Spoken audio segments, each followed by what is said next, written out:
Hey all, Andrew here. Welcome to the Onion Buns. So, what do we want to talk about today? I was listening to the radio earlier today and they were talking about the 16-year-olds voting. Now, this topic's been around since I was 16, so it's been around a long time, 43 years. So, that I know of, probably longer. But I thought this would make an interesting video. I definitely have an opinion on this, and I have a justification for my opinion. So let me be straightforward. I'm not in favor of it. Absolutely not in favor. Now, that doesn't mean there isn't the odd 15, 16-year-old person who actually is mature, responsible enough, or informed enough to actually vote. Probably more informed than a lot of adult voters nowadays. But one of my pet peeves in life is this, what about? It's not a what about issue. In an ideal world, we could cut out probably 80% of the modern voters, adult voters, because they're too stupid to vote. They really are. It's like I see daily on my Facebook account and my X account, like these people are idiots. Some of these people, they absolutely have no clue what they're voting on. They vote on ideology only. I have a buddy. He identifies as he doesn't identify as it. He identifies as a socialist. I identify him as a radical extremist, alt-left socialist. And he is. He absolutely is. But I was talking to him, this is a couple months ago, and I was talking to him, and he was ranting and raving about Trump. Like he has the worst Trump derangement syndrome I've ever seen. Trump and Musk just rants and raves. Now, we're Canadian. So I said to him, hey, why are you so worked up about Trump and Musk, but you never say boo about Canadian politics? I mean, Canada is suffering right now. And this was under Trudeau, but it hasn't changed with Carney. But Canada's suffering, and you say nothing about it. And he replied, well, I want to sleep at night, so I don't follow Canadian politics. And I got the look on my face right now is like, what the fuck? But you vote. Yeah. But you just admitted that you don't know anything about the issues, the topics. Yeah. But you vote. Yeah. I vote for the NDP. Can you name an NDP policy? No. Yeah. And he votes NDP because ideology. And I probably know a good 10 or so people on my Facebook that do the exact same thing for the Liberals, or another girl I know, she's like, Trump bad. We have to vote Carney to stand up for Trump. Well, how's Carney going to stand up to Trump? I don't know. He just is. Well, why can't Poilievre stand up to Trump? Because he's conservative. What's that got to do with anything? Like, can you give me a single defining statement on what Carney has ever done that makes you think, well, no, I just heard he's going to stand up to Trump, and I think Trump needs to be stood up to. Okay, so you know nothing about anything. Well, that's just your opinion. It's like, oh my God. So yeah, I think there's a fair number of adult voters that shouldn't be allowed to vote either. But they are. But that doesn't mean we should allow 16-year-olds to vote. And here's how I'm going to justify that. I left home when I was 14 years old. I moved onto a farm. I did manual labor, back-breaking manual labor for 6 months on that farm. I shoveled manure, I milked cows, I chased calves so they could suck. I cleaned fields, like derooted fields with a hatchet by hand, no machinery. I picked up stones by hand. It was fencing, we did it by hand. It was an old Ukrainian farmer, and he didn't believe in machinery. So, other than a truck, we did everything by hand. It was hard, back-breaking work. And I did that for 6 months at 14 years old because I had left home.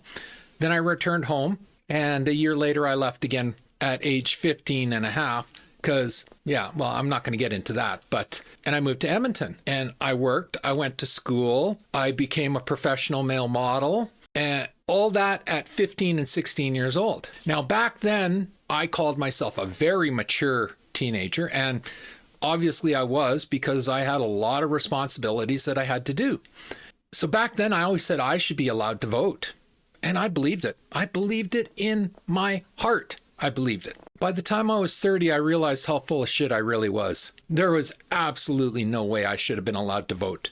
Despite working, despite paying rent, buying my own food, cooking my own food, going to school, going to modeling school afterwards, yes, I was mature, I was responsible, but there was absolutely no way I was informed enough to be casting a ballot in a federal or a provincial or a municipal election. I didn't actually start really looking into politics until I was 20 years old, and from what I've seen, kids nowadays are they're actually less informed now than they were back then. Now, the reason why I don't want kids voting is because they won't vote on the topics. They won't vote on the issues. They are susceptible to emotional manipulation. And you can see that over and over and over and over. They vote on emotion, not on fact or reality.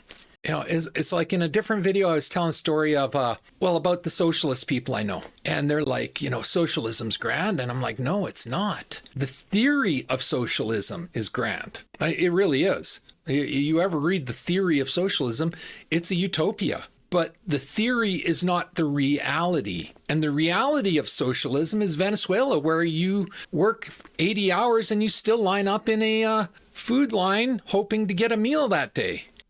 It's not a good policy, and it never has been, because you can't control the people that are running it at the top. They're corrupt. So saying you vote socialism because you want Star Trek, well, that socialism doesn't exist. Maybe it will in 100 years. I can't speak about that. All I can speak about is right now. It doesn't exist. So voting for it now just means you're an idiot. It really does. Voting for communism or socialism, you're a moron, plain and simple. But they're not looking at the facts. They're looking at the emotional manipulation of it. And that's what the kids are susceptible to. I'm not trying to be ignorant about the kids here. I'm really not. Like I said, there's probably some kids out there that are mature enough, are informed enough, and are not susceptible to emotional manipulation. But they're a very small minority of the overall amount. A perfect case in point is go onto YouTube and watch, what's his name? Charlie Kirk.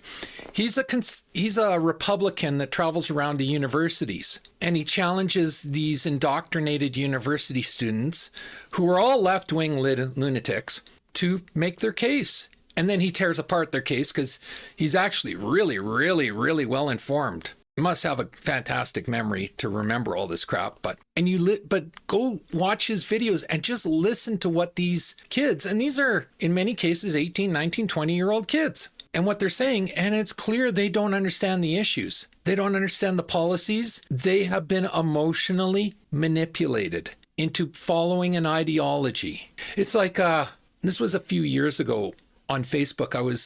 I made a post about something. I forget what it is now. And person I know, she comes on and she goes, well, Andrew is wrong on this. I went to university and I was taught how to think on this topic. You can't just base your opinion on facts.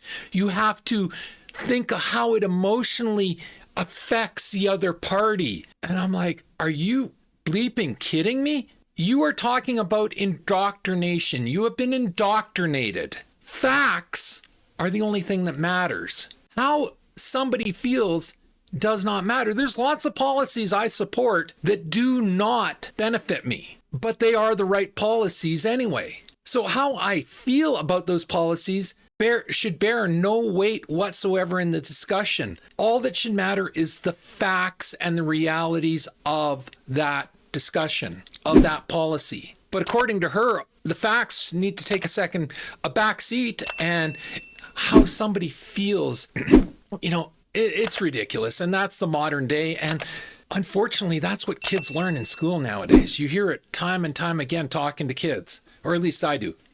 These teachers nowadays, they push this left-wing rhetoric. And that should be illegal.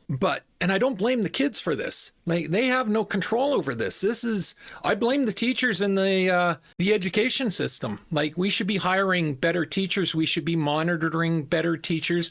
We should be enforcing that the teachers that we have are teaching math, science, facts, not opinion, not indoctrination, not ideology, just facts. That's what school is for. So, yeah, so I don't agree with 16-year-olds or 15-year-olds or 14-year-olds voting in an election. They're not emotionally mature enough for it. It's really that simple. I wish they were. I really do. It would be great, but they're not. And a lot of adults aren't. But society determined that 18 years old was the mark that you started to be allowed to vote in. And that's the societal norm, But that doesn't mean because this group is unprepared that we bring in this group that's also underprepared. It doesn't work that way. That's not good policy. So anyway, that's my video for today. Well, let me know what you think about that. I find this a very interesting topic. As I said, I don't agree with it, but